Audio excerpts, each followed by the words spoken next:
Kamdain het my vandag gebel, maar julle, ek dink ek gaan moet onttrek, want dit is 'n groter storie as wat ek gedink het dit gaan wees. So die filming is die eerste week van November. Hierdie is hulle vereistes. Ek moet daai hele week van die werk afvat. Ek het nie genoeg verlof nie, want hulle sê jy moet energized wees en uitgerus wees en filming begin al 1:00 die middag elke dag. Die aand wat dit my dinnerparty beurt is, mag Sakkie, Wiandrey en die katte nie in die huis wees nie. So hulle moet uit die huis uit wees van die oggend vroeg tot ons klaar is, en die vrou het gesê dit kan hier rondom middernag tot en met 1:00, 2:00 die oggend wees. Wiandrey het skool, Sakkie moet werk.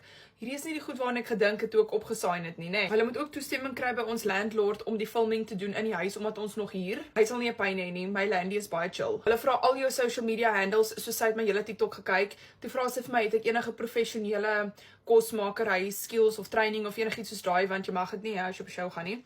Toe sê ek van nee, ek maak net kos met room. Die ander ding is, daar moet 'n entertainment wees vir die aand. So, ek weet nie, ek het geen idee vir die entertainment nie, waar dink julle? Ja, soos ek sê, ek dink ek gaan moet onttrek, want waarheen gaan Sakkie en Wiandrey vir die hele dag met die katte? Ek meen, dit is 'n bietjie, dis 'n moeilike een. Ek kan ook nou nie van Sakkie en vir Wiandrey verwag, wat al 6:00, 7:00 moet opstaan in die oggende om werk toe en skool toe te gaan, om by iemand se huis te sit tot middernag, en dan eers terug te ry, en dan 5, 6 ure slaap, en dan gaan werk en skool toe gaan. Ek kan ook nie dit verwag van hulle nie. So ek weet nie, op die oomblik sien ek nie hoe dit gaan werk nie. Maar ja, ek hou julle op hoogte.